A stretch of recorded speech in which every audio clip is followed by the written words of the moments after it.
What's going on? It's your boy Scrap Sonic. I'm on the Black Couch with Dreamshot Visuals. This big Glock 20, that's a 10 milli. Nigga, you know a verse 500, you ain't got 1050. Alright, we got Scrap Sonic on the Black Couch with us today. How you feeling? I'm alright, man. I'm alright. Let everybody know what city you from. Man, I'm from Cleveland, Ohio, 216, you know what I'm saying? For sure. What was life like in Cleveland coming up for you? Life like in Cleveland, for real. I mean, you get a choice here for the most part. I mean, you know what I'm saying? I feel like I was into a lot of opportunities. I could have went either way, you know what I'm saying? I love this sports. I used to play basketball and shit like that. But I always been musically gifted too. Like I always played the piano, certain little things I always did, sung in the choir, you know? So I always kind of shifted that way, but I was always physically, you know, blessed, honestly. But I mean, shit, growing up for me, it was chill, like, you know, it was real chill. I mean, I went to jail a few times, but I learned, so I ain't really bumped my head too many times to figure it out, like, yeah, this is what I want to do. So, How did you end up choosing music over the sports? what made me choose music over sports was, well, first of all, high school, honestly, I never got to play sports, and like, I played AAU, 6th grade, 7th grade, I played middle school ball. When I got to high school, I was in trouble to the point where I couldn't play. So like, that discouraged me a lot, and you know, shoot, to be honest, Chief Keef was popping, and my first song was a remix. It was Don't Like from Chief Keef. So, I mean, he definitely one of the reasons a lot of people started rapping. So, I just felt like I could do the same thing he did. Like, man, he did it on house arrest, got rich in 6 months. I feel like I could do the same thing. How's your music been for you so far? Man, so far it's been lit. It's been lit. Like, just on my platforms that I do share my music on, they show love. Like SoundCloud, one of my biggest platforms. Like just on one song alone on SoundCloud, I got about 250,000 plays on one song alone. Like SoundCloud, they show me love on there. It's going up for sure. So coming up, did you have like a 2-parent household or? Nah, growing up, you know, I really lived with my dad, visit my mom on the weekends. I know that's kind of backwards to most people, because most people had their moms growing up, or both, you know what I'm saying? But, you know, I grew up with my dad. I lived with my dad. That's why I'm so rough. But, yeah, I used to see my mom on the weekends, so, you know, I seen her enough, but not as much as I should have. What age would you say like things really started changing for you in life? To be honest, shoot, I feel like, I mean, I want to say 21, cause when I turned 21, I felt like I had to really put on the floor with everything. Like when I was a little younger, I felt like, you know, but when I turned 21, I felt like, all right, I'm grown now. Like I gotta, yeah, like, you know, I put everything on the floor, like the music. If I'm about to do this, I'm about to put my all into this. I ain't about to play with it. So, yeah, 21 probably. That's the age. For sure. Was that like the age you made your first song for real, or what age did you make your What's first? crazy is, bro, I made my first song when I was 15, 16, I want to say. Like, yeah, Cool. that shit crazy. Who would you say like introduced you to the studio? What made you wanna make your first song and drop it? I mean, it was a couple people in the city rapping, but it wasn't that many.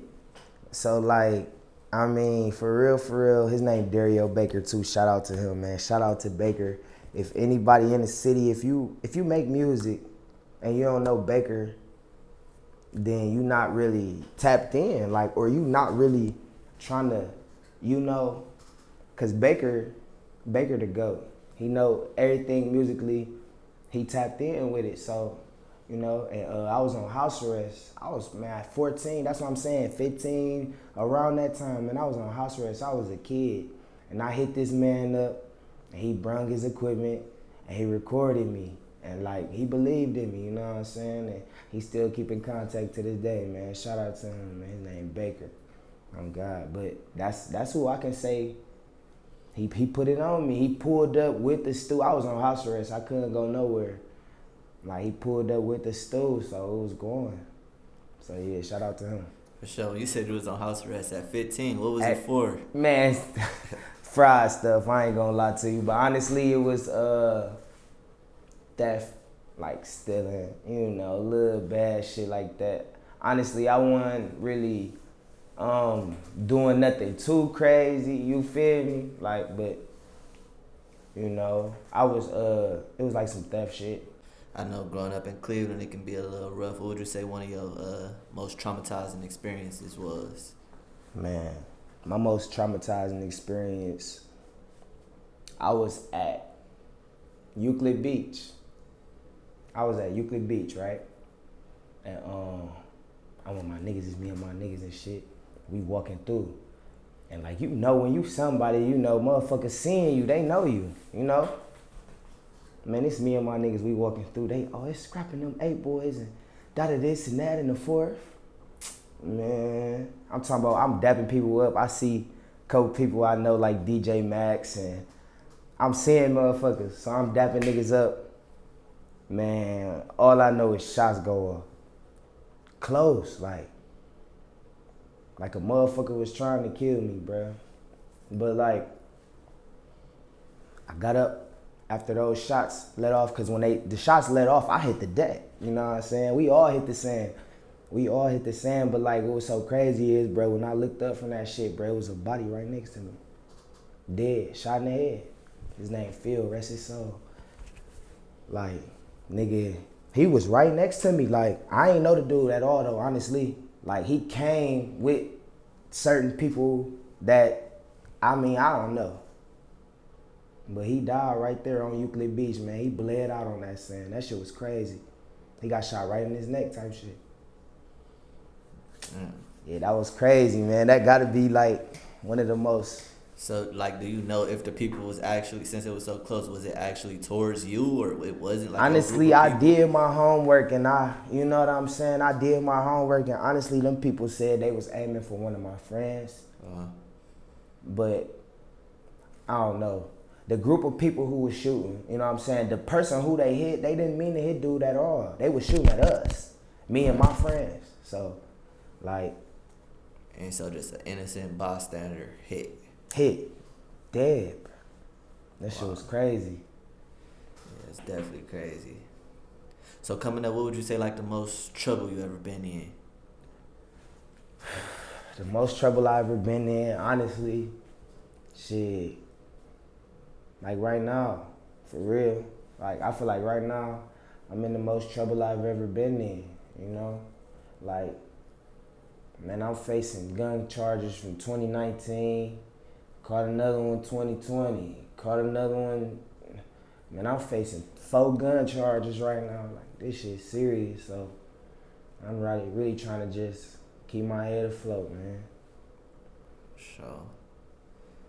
Hell yeah. How would you describe the type of music that you make? I mean, not to really be like on some, you know, but I feel like I'm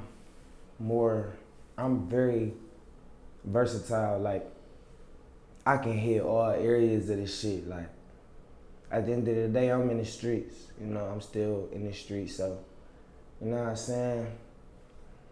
When you in the streets, you dealing with women, junkies, corny ass niggas, lame niggas, real niggas. You using fuck niggas, you utilizing shit, you doing shit, you know what I'm saying? So, like, you go through heartbreaks, you fall in love, you meet a hoe, she break your heart, all type of shit. Like, you see everything in the streets for real.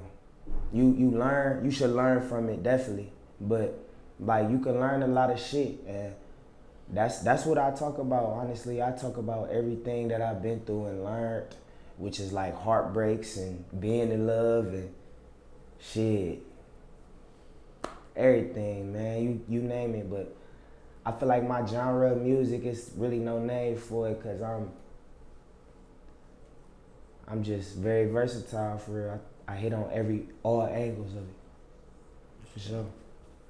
What would you say like your creative process is like? You go to the studio, you writing, you freestyling, how's that? Now, sometimes I write, I ain't gonna lie. Like, you know what I'm saying? But I've been getting around certain artists and they don't write at all. And that challenged me, that make me wanna, you know what I'm saying? Like lately, the past, I wanna say 3-4 months, I ain't written nothing down at all. I done made about 20 songs in the past 3-4 months. Like, I ain't written none of them. They all freestyle, they all, you know what I'm saying? But I used to write a lot, like that's what I'm saying. Like I got so many songs in my phone. I got over 100 songs in my phone, like, but some of them written, some of them not, you know? But they all fire to me, honestly.